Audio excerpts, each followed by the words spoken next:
네, 안녕하세요. 박중사입니다. 네, 이번 시간은 우리 추석 연휴 들어가기 전 마지막 거래일이었던 9월 13일 금요일 장을 리뷰하고 속절없이 하락하고 있는 삼성전자에 대한 이야기를 조금 해볼까 합니다.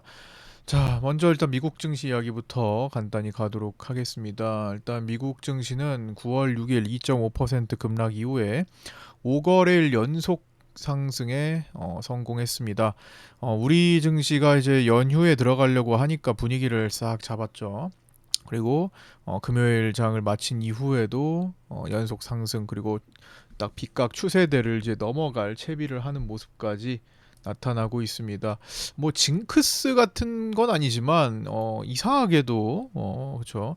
우리가 휴장일을 이제 앞두고 있으면 그 휴장일 동안에는 미국 증시가 보통은 올라가는 날들이 상당히 많이 나오긴 합니다. 그리고 참 또 우리 기장이 재개할 때쯤 되면은 또 떨어졌던 기억들이 조금 꽤 많았죠. 그래서 뭐 그런 기억들이 더 많이 뇌리에 남아서 그런 것 같기도 합니다만 실제로도 뭐 최근 들어서 특히나 뭐 그런 적이 더 많았던 것 같아요. 이번에도 일단 우리 휴장일 들어가는 그 첫날의 금요일은 미국 증시는 상승하면서 빗각 추세 대비로 올려놓으려고 채비를 하고 있습니다.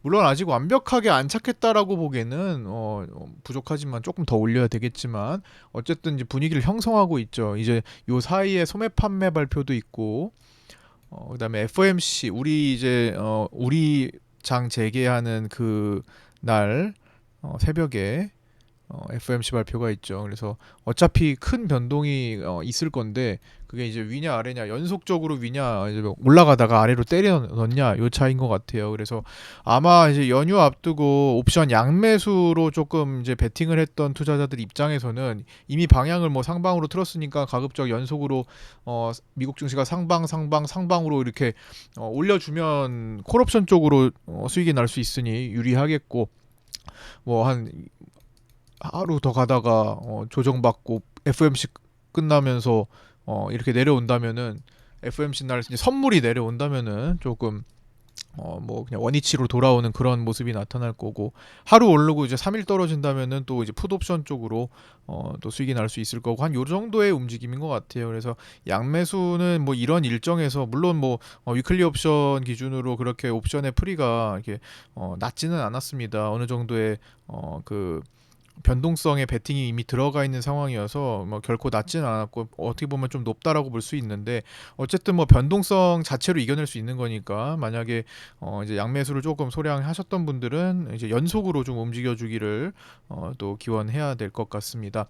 자 일단 미국 증시 이야기부터 한번 순차적으로 살펴보도록 하겠습니다. 일단은 우리 휴장일 시작하면서 상승했고요. 추세대 돌파 시도했고 미시건대 소비자 심리 지수가 8월 67.9에서 69로 상승하면서 예상치 68을 상회했습니다. 그다음 8월 수입 물가 지수는 전월 대비 마이너스 0.3%로 23년 12월 이후 최대 하락하면서 통화정책 결정에 인플레이션 요인보다는 고용 데이터가 훨씬 중요해진 상황을 뒷받침해주고 있습니다. 그러면서 이 빗각을 돌파하는 그 시도를 하게 된 것 같습니다. 자, 이제 우리 장 넘어와서 이제 9월 13일 금요일 개장 전 체크 내용이었습니다. 일단 추석 연휴 전 마지막 거래일이었고요. 삼성전자와 SK하이닉스가 전일 상승 반등을 좀 했기 때문에 연속 반등 여부를 주목해야 했는데 뭐 아침부터 그냥 실패였던 것 같고요. 뭐 갭 상승조차도 못했는데 그다음에 위클리 M 옵션 이제 위클리 월요일 옵션이 이제 9월 19일 목요일에 만기가 돼서 목요일 위클리 옵션은 이번에 겹치기 때문에 상장이 되지 않았습니다. 그래서 위클리 옵션 수급 마지막 거래일 전날이기 때문에 좀 주의 깊게 봐야 했는데 아무래도 그렇게 뭐 큰 거래가 나타난 건 아닌 것 같아요. 근데 외국인이 뭐 금액적으로는 이제 양매도를 들어갔고 그러면서 이제 시장을 좀 그날은 약간 월물 옵션도 외국인들이 양매도를 장중에 보이면서 묶어뒀죠. 제한적인 움직임을 뒀죠. 뭐 올라가면 내려가고 내려가면 올라가고 하는 이제 왔다 갔다 하는 그런 움직임을 줬고요. 프로그램 매동은 매도 6천억이 나왔습니다. 이건 뭐 삼성전자와 하이닉스 중심으로 뭐 다 떨궜고 현물이 9,577억이나 거의 뭐 1조 원 가까운 매도를 보였으니 전반적으로 수급은 굉장히 약세였는데 시장이 잘 버틴 거예요. 예.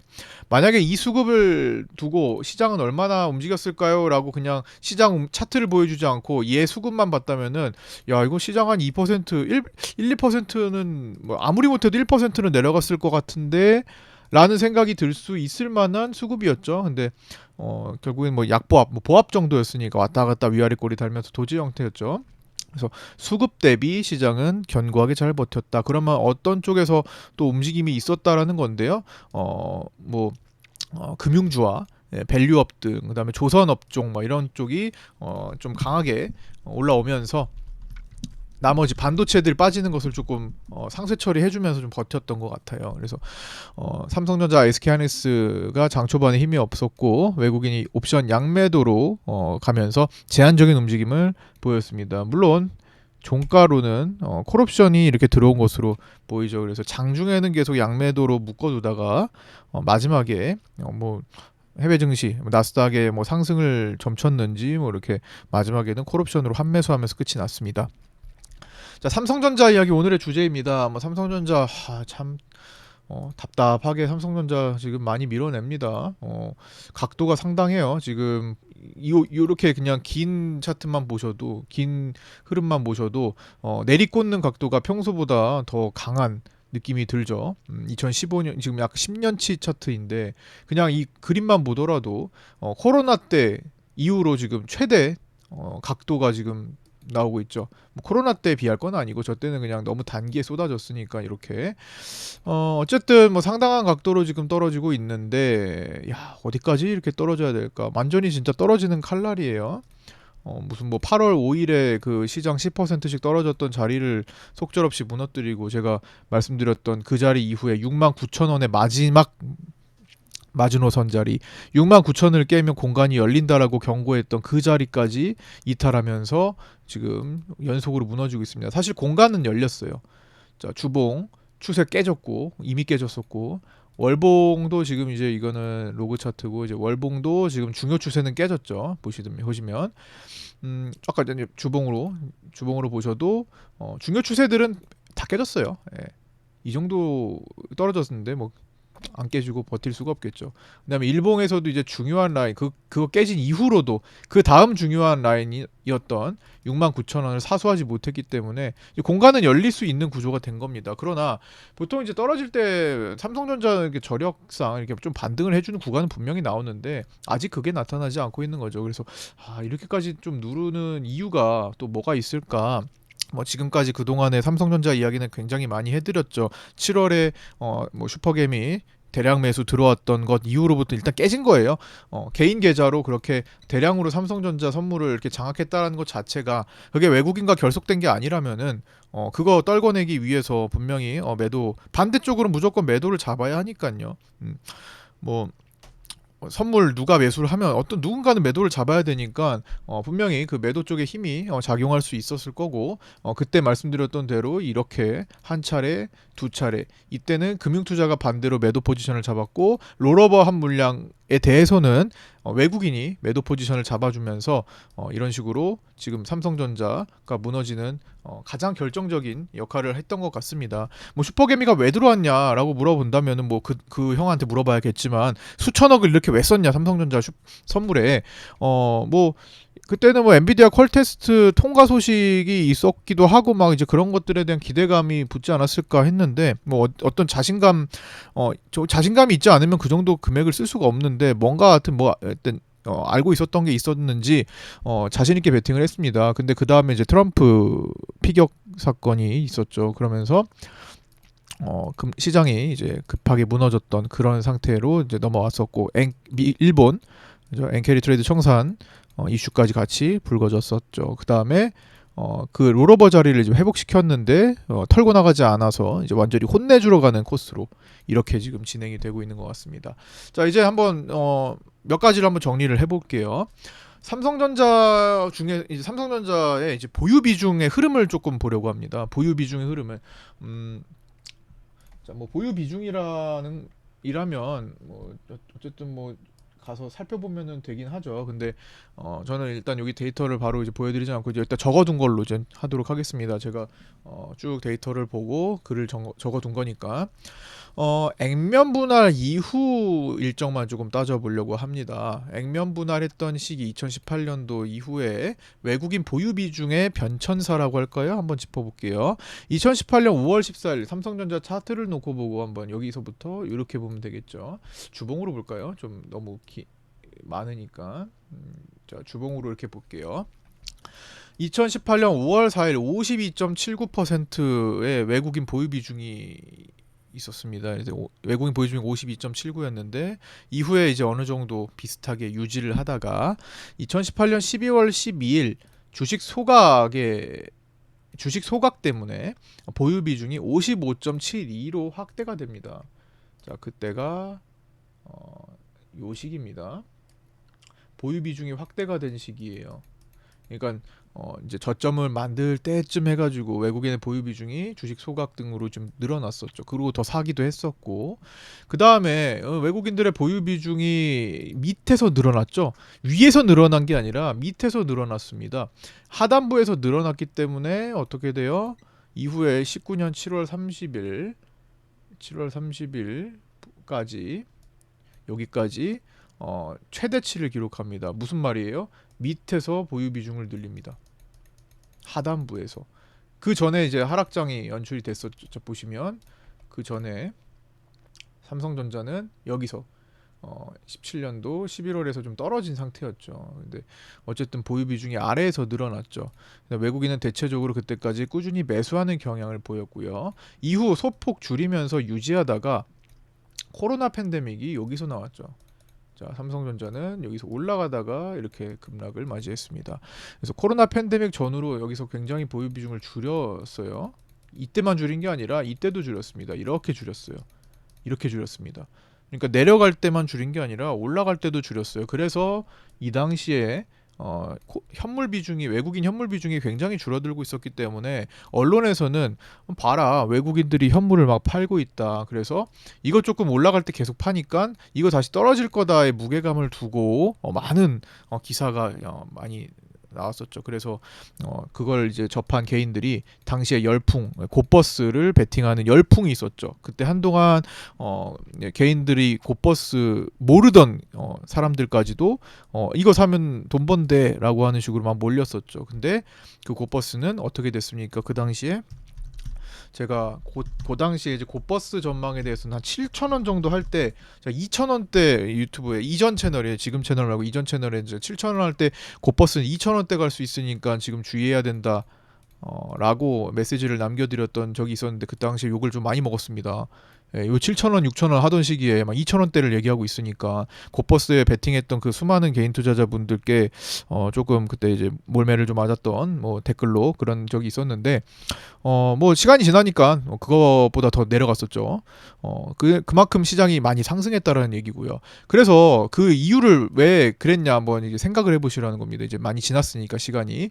그래서 그 당시에는 언론에서 외국인들이 저렇게 이탈하는데 어떻게 올라가냐 이런 식으로 해서 더블딥 이야기도 많이 했었잖아요. 그런데 외국인들은 분명히 삼성전자 선물을 삼성전자 보유 비중을 그때까지 늘려왔기 때문에 줄여야 되는 과정입니다. 많이 줄여야 되는 과정이에요. 어디까지 늘렸어요? 58%까지 늘렸습니다. 제가 최근에 강조했던 거 삼성전자는 56, 7% 정도 진입하면은 외국인들은 더 사지 않아요. 그걸 가지고 활용해서 차익을 내려고 하죠. 그 물량은 카드입니다. 삼성전자는 카드예요. 뭐 삼성전자를 60%, 70%, 80% 이렇게 사나요? 삼성전자가 다 넘어가고 외국인한테 다 넘어가는 거죠. 그러면 절대로 그렇게까지 허용 안 합니다. 그래서 적당히 사면 이건 초과 비중입니다. 50%, 51%가 넘는 것은 외국인 입장에서 초과 비중이기 때문에 그걸 활용해서 나중에 차익을 내는데 그리고 시장을 움직이는데 주무르는데 힘을 쓰게 되는 거죠. 지금처럼요. 그래서 58%까지 올라갔어. 그걸 한참 줄일 거다. 라는 것도 하나의 전망이고 물론 선물을 외국인들이 그 당시에 장악했던 게 가장 큰 사유긴 했죠. 바닥에서 선물을 외국인들이 저점을 선언하듯 장악했기 때문에 그때는 상승장이 한동안 연출될 수 있었던 겁니다. 그래서 그렇게 강조를 드렸던 거고요. 어쨌든 이어서 보시면 여기 그렇게 해서 팬데믹 전후로 줄이면서 58%까지 갔으니까 줄여야겠죠. 줄이면서 2020년 동학개미 운동, 2020년 11월 동학개미 운동이 있었을 시기까지, 자 다시 주봉으로 삼성전자 놓고 어디에요? 여기죠. 여기 부근 있기 전까지, 여기까지 55%에서 56%대를 유지했습니다. 조금씩 줄이면서요. 그러니까 올라가는 동안에 58에서 한 55에서 56까지 줄였다라는 거예요. 동학개미 운동 때까지. 그런데 이제 동학개미 운동이 본격적으로 시작되니까 여기서 이거죠. 삼성전자 968까지 갈 때 오버페이스 보일 때 그때 이제 개인들이 막 적극적으로 막 계좌를 트고 막 매수해 주니까 2020년 11월부터 비중을 본격적으로 축소하기 시작합니다. 약간 일부 축소하고 샀다 했던 시기를 지나서 이제는 본격적으로 축소하기 시작합니다. 그래서 22년 동안 하락장이 한 1년 넘게 있었죠. 언제? 22년 9월 30일까지요.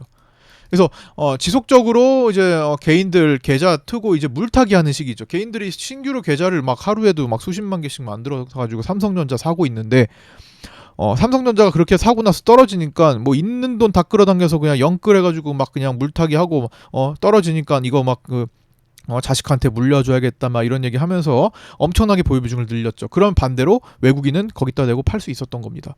그래서 계속 축소를 하기 시작해서 22년 9월 30일 비로소 저점을 찍을 때 부근에 하락장의 최저 시기에 외국인 보유 비중이 무려 49.27까지 내려옵니다.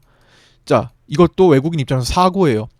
50% 내지 51%를 꾸준히 유지해 오려고 하는 외국인들 입장에서 49.27은 너무나 많이 판 겁니다. 다시 사야겠죠. 그래서 50언더의 그 기회에서는 삼성전자는 이제 본격적으로 외국인들이 싸게 사들입니다. 지금 삼성전자를 팔아도 싼 물량을 팔 수 있는 시점이고요. 설령 비싼 걸 해도 차익만 남기면 되는 선물과 세팅해가지고 차익만 남기면 되는 구조이기 때문에 외국인은 팔아서 남는 구조로 반드시 만듭니다. 손해보는 장사 안 하죠. 그래서 그때 최저를 찍고 올리기 시작해요.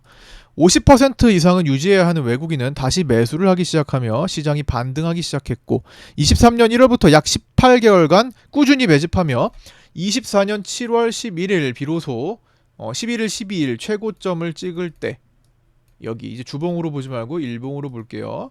자, 9월 30일 여기 최저점을 찍고 나서 여기까지 올라오는 동안의 비중을 계속 늘립니다. 이 기간 동안에 어떤 것들이 있었죠? 11월에 공매도 금지, 그쵸? 공매도 금지가 한번 있었고 그 다음에 올 초에 밸류업이 있었습니다. 그러니까 외국인들은 보유 비중을 중간에 축소할 만한 이유가 있었어요. 일단은 공매도 금지 때는 이제 쇼커버링을 해야 됐기 때문에 산다고 하더라도 다시 줄일 만한 요인이 있었습니다. 근데 밸류업으로 다시 살린 거죠. 그래서 전반적으로 여기서부터 여기까지 20조 원 이상의 30조 원의 코스피 현물 매수가 외국인으로부터 들어왔던 겁니다. 삼성전자 중심으로요. 그래서 얼마나 샀습니까? 49점 얼마야? 27에서 7월 11일까지 56.55를 기록했어요. 1%가 대략 6천만 주입니다. 60억 주가 상장되어 있으니까 엄청나게 많이 샀다라는 거죠. 그래서 고점 부근에 최고치인 56.55%를 기록합니다. 제가 요때쯤 올라오면서 이제 선물 666이다. 이제 6조 원 다 샀기 때문에 이제 매도로 돌아설 가능성이 높다라고 말씀드릴 때 삼성전자 또한 56.55, 당시에 SK하이닉스가 57%를 넘긴 그런 시점이었습니다. 이제 외국인들은 오버 비중이기 때문에 이거는 하나의 카드예요. 어떤 카드? 공매도가 없는 시기에 시장을 주무를 수 있는 카드입니다. 누를 게 없잖아요. 누를 게 뭐 선물하고 파생 쪽밖에 없으니까 실제로 누를 게 없기 때문에 공매도가 제한됐기 때문에 현물 가지고 이제 그 카드를 본격적으로 쓰게 됩니다. 차익을 남긴다라는 거죠. 근데 이 차익을 괜히 남기나요? 아니, 어떤 계기가 있을 겁니다. 뭐 밸류업에 대한 실망감도 있을 것이고, 그렇죠? 세계 시장의 이런 매크로적 리스크, 우리나라 또한 우리나라 더 심하죠. 우리나라의 리스크들을 이제 부각시키면서 개인들한테 떠넘기는 작업을 하고 있는 겁니다. 마치 많이 떨어졌으니까 반등할 거다라는 믿음을 심어주면서 들어오는 개인들한테 마구마구 넘기고 있죠. 그래서 아까 전에 방금 말씀드렸던 이 사이에는 공매도 금지와 밸류업 프로그램 발표로 당초 예상보다 더 많은 매수가 있었고, 이에 따라 외국인은 이 기간 동안 코스피 현물 매수금 20조 원을 훌쩍 넘겼던 겁니다. 이제는 다시 공매도가 없는 시기에 외국인 보유 비중이 본격적으로 축소되는 시기가 된 거죠. 중간중간 반등 구간은 있겠지만 드라마틱하게 흐름을 바꿔줄 모멘텀이 크게 보이지 않습니다. 그래서 지금은 외국인들이 보유 비중을 대폭 축소하는 시간이 됐다. 그래서 어디까지 축소할 수 있냐? 글쎄요. 진짜 이번에도 50% 언더까지도 갈 수도 있는 겁니다. 그렇게 되면은 지금 54%대까지 들어왔으니까 4%대만 팔아도 2억 4천만 주죠. 5% 팔면 3억 주예요. 3억 주. 3억 주 전후로 팔 수도 있다라는 계산이 나옵니다. 물론 시간은 오래 걸릴 거예요. 한참 걸립니다. 그렇게까지 팔려면 1년 이상 걸리죠. 하지만 계속 매도세로 간다면 시장은 반등 자체를 에너지를 그 위로 세게 돌리기가 상당히 어려울 겁니다. 중간중간 반등만 당연히 있겠지만요. 자, 그다음 이제 이 외국인 비중 이야기를 이제 끝내고 여기 기억부터 이제 적어둔 걸 한번 보도록 하겠습니다. 어떤 요인들이 삼성전자를 괴롭히고 있을까? 우리 증시, 삼성전자 이퀄 우리나라, 그렇죠? 우리나라 인덱스, 우리나라 증시를 대표하는 인덱스, 즉 우리나라의 대표 얼굴인데 이렇게까지 외국인들이 때리는 이유들 정말 많겠지만 제가 짚어본 가장 큰 몇 가지 이유들만 언급을 다시 한번 정리를 해드리는 차원에서 한번 보겠습니다. 아까 초반에도 말씀드렸지만 슈퍼개미의 선물 대량 매수분은 2개월 연속 일부 잔량에 대한 롤오버가 진행되며 현재 10월물 미결이 185만 계약을 기록 중입니다. 이게 모두 슈퍼개미가 다 미결을 갖고 있는 건 아니지만 평상시에 30-40만 계약 정도의 미결을 보유한 것과 비교해보면 상당히 큰 상태가 2개월째 유지되고 있다는 겁니다. 7월, 8월, 지금 9월 3개월째네요. 3개월째 유지되고 있다는 거. 8월 초에 폭락을 거쳐오며 미결이 반 이상 줄어들긴 했습니다. 이거 370만 주, 뭐 거의 400만 계약까지 뭐 육박했었으니까.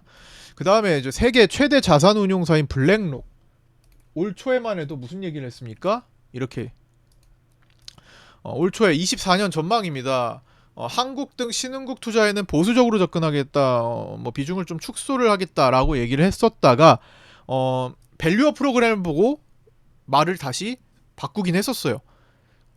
여름 때까지만 해도 블랙록에서는 원래는 올해 들어가기 전에 23년도 말에 우리나라 보유 비중을 축소하기로 했는데 밸류업이 얘기가 나오고 나서 한국 비중 중국에서 팔아가지고 한국 비중 좀 늘려야겠다, 그냥 늘릴 수 있겠다 정도의 어떤 그런 시그널들이 좀 있었습니다. 그러나 그 뒤에 블랙록 쪽에서 우리나라를 늘리지 않고 오히려 축소를 하고 있습니다. 뭐 밸류업에 대한 실망감이 좀 있었던 것으로 또 추정이 되고요. 어쨌든 결론은 살려고 했으나 원래 당초에 24년도 계획대로 팔고 있다라는 거. 그래서 세계 최대 자산 운용사인 블랙록 등 외국계 주요 기관들의 일부 신흥국 증시 비중 축소 전략, 그 중에 우리가 껴있는 거죠. 대만, 중국, 한국 등을 축소하고 있다. MSCI 신흥국 지수에서 한국 비중이 과거 17%에서 13%로 축소된 것도 영향을 미치고 있다라는 분석입니다. 4% 줄었으면 많이 줄어든 겁니다. 점진적으로 줄어든 거죠. 그래서 원래는 이제 블랙록은 방금 전에 말씀드렸던 올 여름 밸류업에 기대해 중국에서 자금을 빼서 한국으로 들어올 전망이었으나 밸류업에 대한 실망감 때문인지 철회하고 연말에 전략을 세웠던 대로 우리나라 증시에서 자금을 좀 더 빼고 있는 것으로 보인다라는 거죠. 근데 이게 만약에 주가를 좀 더 싸게 만들어 두고 매수해서 들어올 생각이라면 차라리 다행이죠. 밑에서 좀 떨어뜨린 다음에 다시 들어오겠다라는 계획이 있다면 저점 만들고 그들이 장악하는 게 시그널이 확실하게 될 테니까요. 그래서 뭐 그랬으면 차라리 좋겠다. 그냥 팔고 떠나는 게 아니라. 그 다음에 삼성전자 이제 독자 반도체 기술이 이제 중국에 최근에 유출된 건이 이제 적발돼서 지금 조사를 받고 있죠. 피해액이 추산 4조 3천억 원에 이른다고 합니다. 그래서 굉장히 큰 규모가 중국에게 넘어가서 자꾸만 이런 것들이 우리나라 경쟁력을 약화시키는 요인입니다. 이거 진짜 디스플레이도 LG 디스플레이가 기술 유출이 중국에 됐을 때도 원래 중국과 우리나라의 그 모니터, 그죠? LG 모니터 하면 최고였잖아요. 근데 이 디스플레이 격차가 상당히 벌어졌었는데 거의 못 따라잡는 수준이었는데 지금은 굉장히 많이 줄어들었어요. 지금은 거의 뭐 비슷비슷한 그 성능이 거의 가격은 이제 차이가 많이 나는 그런 상황이라서 우리가 경쟁력이 많이 떨어진 바가 있었죠. 그래서 그 다음에 저 태양광 쪽도 거기 중국이 안 그래도 강한데 이제 그마저도 좀 기술이 좀 유출됐던 그런 때도 있었습니다. 그래서 참 이 산업 스파이 기술 유출권은 진짜 좀 심각한 문제라고 좀 보고 있는데 좀 이런 것들이 좀 잘 제어가 좀 됐으면 방어가 좀 됐으면 좋겠습니다. 어쨌든 최근에는 이제 삼성전자 기술 유출권이 있었다. 그다음에 해외 사업부의 인력이 30%가 이제 구조조정될 거라는 이야기가 돌고 있습니다. 로이터 통신으로부터. 물론 이거는 아직 찌라시급에 가까워 보이지만 어쨌든 이런 것들이 조금 이제 얼마나 좋지 않으면 30%나 인력 감축을 하나 뭐 이렇게 또 받아들일 수도 있는 모습이죠. 그래서 뭐 그렇게 보고 이제 현재 주가 상황은 또 이제 수급적으로 파생 상품을 요인하고 좀 살펴본다면 현재 69,000원 이탈 이후에 제가 말씀드렸던 그 공간 열린 상태에서 외국인 매도세가 연일 지속되고 있습니다. 금요일 장중 64,500원에 이제 관리 효과가 살짝 들어오긴 했어요. 이거 장중에 라이브 방송 때 같이 봤었죠. 그러나 결국에는 64,400원으로 지지에 실패했습니다. 현물은 64,400원에 종료를 했고요. 10월물은 10월 선물이죠. 10월 선물은 64,200원으로 종료하면서 현물과 선물 차이가 오히려 선물이 더 낮아지는 백어데이션이 발생을 했습니다. 그런데 그것만에 그친 게 아니라 11월 선물이 64,000원으로 이 스프레드 차이까지도 음액값을 갖게 됐습니다. 백어데이션만 발생한 게 아니라 그러니까 현물과 선물 간의 격차도 역전됐는데 그 선물 안에서도 차월 물게 더 낮게 거래가 되고 있는 가장 안 좋은 상황이 지금 벌어지고 있죠. 물론 이 가장 안 좋은 상황을 끝으로 돌리면서 상황이 개선되는 적도 많이 나옵니다. 마지노선이 이렇기 때문에 오히려 저점 기회라고 보는 투자자들도 나올 수 있겠죠. 그러나 그거는 진짜 환경이 그렇게 됐을 때 보통 나타날 수 있고 한동안은 이게 괴롭힘이 생길 수가 있어요. 이게 누적이 된다면 잠깐은 괜찮아요. 이제 지금부터 한 일주일 이내에 이게 정상화되는지 봐야 됩니다. 일주일도 1, 2주가 지났는데도 이게 정상화되지 않고 현재 상황이 누적된다면 정말로 큰 에너지가 하방으로 지금 힘이 쓰여지고 있구나. 그래서 뭐 반등을 하더라도 진짜 반등에만 그치고 다시 한번 크게 추락할 가능성이 또 위험이 도사리고 있겠구나로 넘어가서 생각을 해줘야 될 수 있습니다. 인덱스 성향이 짙은 삼성전자를 따질 때는 코스피 선연물도 같이 봐야 합니다. 현재 이제 시장 삼성전자는 방금 이렇게 봤으니까 시장을 보면요. 코스피 200의 현물 지수는 현재 343.69고요. 코스피 200 선물은 12월물이 이제 막 시작했죠. 본격적으로 345.95입니다. 그런데 12월물 다음 물인 25년 3월물이 345.20입니다. 이것도 어떻게 음액값으로 뒤집혀져 있습니다. 스프레드가 음액값이 됐죠. 그래서 2412-2503 스프레드가 음액값으로 발생하면서 삼성전자 백어데이션 그다음에 스프레드 음액값과 해가지고 역전현상화 해가지고 동시에 지금 지수까지도 이런 상황이 됐다. 이게 얼마나 오랜 기간 유지가 되는지 바로 찍었다가 터닝을 하는지 살펴야 될 것 같습니다. 이게 지속된다면 최소 3월물까지의 미래가 어둡다라는 인식이 강한 상태입니다. 그래서 돈의 에너지가 꺾여 있다라는 거죠. 그래서 상당히 좀 힘겨운 그런 시기고 빨리 개선이 되기를 바라야겠습니다. 그래서 개선이 되는지 여부 함께 지켜볼 거고요. 그래서 이런 것들을 개선됐을 때 포인트를 좀 알고 싶다. 당연히 일단 저는 매일마다 라이브 방송을 하기 때문에 여러분들 그 시간 되시는 분들은 라이브 방송 참여하셔서 같이 함께 하시면 더 도움이 되겠고요. 난 라이브 방송 참여를 많이 못할 것 같아. 괜찮습니다. 구독자이시면 구독자 정보 공유방에 들어오셔서 텔레그램 방에 들어오셔서 계시면 제가 장중에 방송과는 별개로 또 뭐 필요한 내용들이 있으면 거기다가도 공유를 해드리기 때문에 여기에 들어와 있으면 그나마 그걸 놓치지 않으실 수 있습니다. 그래서 그렇게 보시고요. 자, 근데 그러면 계속 하락하냐? 아니요, 절대 그렇지 않습니다. 대세 하락장의 특징이 있어요. 지금은 약간 이제 중기 하락장 정도로 제가 보면서 8월 2일에 그 유튜브에 올려드렸던 마감 영상 53분짜리 영상이 있습니다. 그거 꼭 공부하세요. 그거 안 보신 분들 좀 이렇게 영상 쭉 위로 올리면서 8월 2일에 제목이 이제 중기 하락장의 경험이 없으신 분들 꼭 공부하세요. 이런 식의 제목이 있는데 그냥 53분짜리 최대 영상이 제일 길게 찍었어요, 제가. 그거 꼭 공부해 보시고 그럼 이런 하락장 이때는 이제 하락장의 초입이다라고 말씀드렸는데 하락장의 초입일 수 있다. 그러면 하락장에 본격적으로 진입이 되면 계속 하락만 하냐? 그렇지 않다라는 거죠. 계속 하락만 하지 않고 이런 정도의 최소 반등 구간이 굉장히 세게 나타납니다. 계속 돼요. 계속. 그러니까 하락하고 일부 반등하고 하락하고 일부 반등하고 하락하고 일부 반등하고. 근데 이 반등 구간이 제법 셉니다. 퍼센테이지로 굉장히 세게 나와요. 보통은.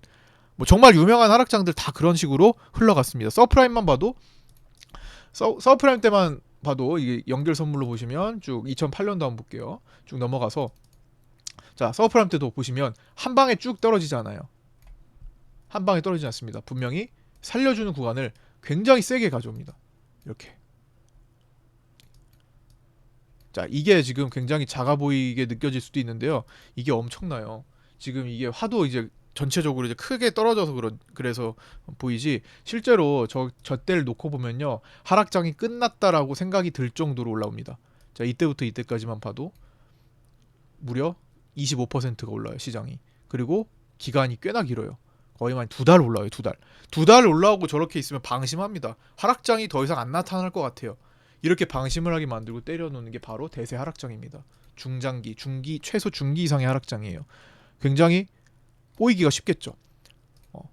하락장이었던 상황을 망각하게 만들어요. 그리고 순간에 그 반등들이 굉장히 셉니다. 엎치락뒤치락도 많이 해요. 하루는 4% 떨어지고 하루는 뭐 5% 올라가고 또다시 3% 떨어지고 또다시 5% 올라가고 6% 떨어지고 4% 올라가고 막 이런 식들 움직임이 굉장히 많이 나오기 때문에 까다롭습니다. 자 여기서 대부분 서프라임 때도 계좌가 여기서 다 녹았어요. 여기서 강한 롱배팅을 들어간 경우가 많았기 때문에 보시면 여기 마이너스 10%까지 갔다가 마이너스 4%까지 회복한 날입니다. 그 다음에 플러스 4.52, 그 다음 플러스 4.77. 자 하락장에 갑자기 이렇게 밑꼬리 달고 이렇게 끌어올린 다음에 4, 5%짜리 두 번을 봤다 생각해 보세요. 끝났다고 생각이 들 정도죠. 그래서 공격하게 됩니다. 사람은 매수로 여기구나 하면서. 그런데 추세가 못 넘어갔죠. 추세를 못 넘겼죠. 그러더니 그 뒤에 어떻게 됩니까? 대부분 여기서 무너져요. 여기서부터 여기까지가 무려 30% 이상 떨어집니다. 시장이. 저 단시간에. 대부분 다 여기서 무너집니다. 마지막 끝자락 가지고. 그리고 사람들은 이제 끝났다. 더 이상 주가는 올라가지 않다. 심지어 이때 주가가 0에 수렴할 것이다라는 괴소문까지 돌기 시작합니다. 마치 20년도에 원유 선물이 마이너스를 기록했던 것처럼 순간적으로. 그래서 끝날 때까지 끝난 게 아니다를 꼭 기억해야 되는 게 하락장이에요. 정말 큰 반등 구간에 그 반등으로서 이해를 해야 되지 상승 전환됐다라는 그 답을 얻기까지는 어떤 근거가 필요합니다. 어떻게 봐야 되나 그러면 정답을 알 수는 없죠. 미래에 살다 온 것도 아닌데. 그러나 각자의 기준이 꼭 있어야 돼요. 저의 기준을 일단 뭐 말씀을 드리자면 제가 늘 지금까지 그 기준대로 해봤던 것 계속 하락만 하지 않고 반등 구간이 상당히 강하게 나타나는데 하루하루 진폭이 왔다 갔다 클 때가 많고 강한 연속 반등 구간에 대한 판단이 중요하다라는 거. 정확히 당연히 알 수는 없죠. 그 누구도 알 수 없지만 적어도 내가 이때가 끝이라는 판단을 해야 되고 근거와 기준이 있어야 합니다. 첫 번째, 추세가 분명히 바뀌는 게 필요하죠. 근데 추세가 바뀌기도 전에 먼저 판단을 해보려면 물론 당연히 커트라인 잡고 해야 됩니다. 여러 번 커트라인이 이탈할 수도 있는 거예요. 근데 어쨌든 기준에 부합하다면 접근해 볼 수도 있는 거죠. 충분한 하락에서는. 그래서 구간을 나눠야 돼요. 그리고 구간을 나눠서 여긴지 저긴지 모르니까 구간을 나눠서 장세 판단에 대한 기준이 있어야 하는데 기본적으로 외국인의 특징 중에 하나가 정말 시장이 큰 폭으로 떨어졌을 때 저점의 기회를 남에게 양보하지 않는다라는 특징이 있죠. 외국인은 절대로 그걸 남에게 양보하지 않습니다. 이번에 남에게 양보했죠. 여기. 그래서 제가 여기 아닌데 라고 말씀을 드렸던 겁니다. 물론 기본 반등은 한다. 어디? 61.8% 정도까지. 그래서 61.8% 부근까지 추세 상단까지 갔던 겁니다. 기본 반등의 끝자락까지 가죠. 기본 반등으로서 최고로 많이 간 거예요. 외국인들이 여기를 장악하지 않았어요. 남에게 양보했습니다. 개인의 일부 개인과 금융투자에게 기관들에게 양보했습니다. 그래서 금융투자는 여기서 큰 수익을 봤죠. 그 다음에 대부분의 하락장 중에서 특징적인 때, 대표적인 때 2015년 8월 24일 저점 찍을 때, 그 다음에 20년 3월 19일 코로나 팬데믹 때, 그 다음에 22년 9월 30일 이런 특징이 강할 때 대부분 외국인은 그 바닥을 굉장히 크게 선물을 장악했었습니다. 선물을 환매수를 하든 신규로 장악을 하든 굵직한 이런 구간들, 자, 이 구간들, 여기 구간들, 그 구간이죠. 지금 15년 8월 24일, 20년 3월 19일, 22년 9월 30일 다 외국인은 선물을 장악했습니다. 남에게 그걸 양보하지 않았습니다. 양보를 했다면 추가 하락을 보인 경우가 더 많았습니다. 그래서 저도 그런 일단 기준 중에 하나를 설정을 해두고, 추세는 그 다음 문제. 당연히 추세까지 상승을 해주면 좋겠지만 그거는 시간이 좀 한두 달, 두세 달 더 지나야 될 수도 있거든요. 그래서 선제적으로 접근은 외국인의 시그널, 두 번째가 추세 안착이죠. 그렇게 보실 필요가 있을 것 같습니다. 추세 같은 건 여기 22년 하락장 보면은 이 보시면 여기 이 전까지는 계속 추세 막혔어요. 추세 안 넘어갔습니다. 그런데 외국인의 시그널이 먼저 나오고 어떻게 됐어요? 추세를 여기서 넘어가 버리죠. 추세가 이렇게 바뀌어 버리죠.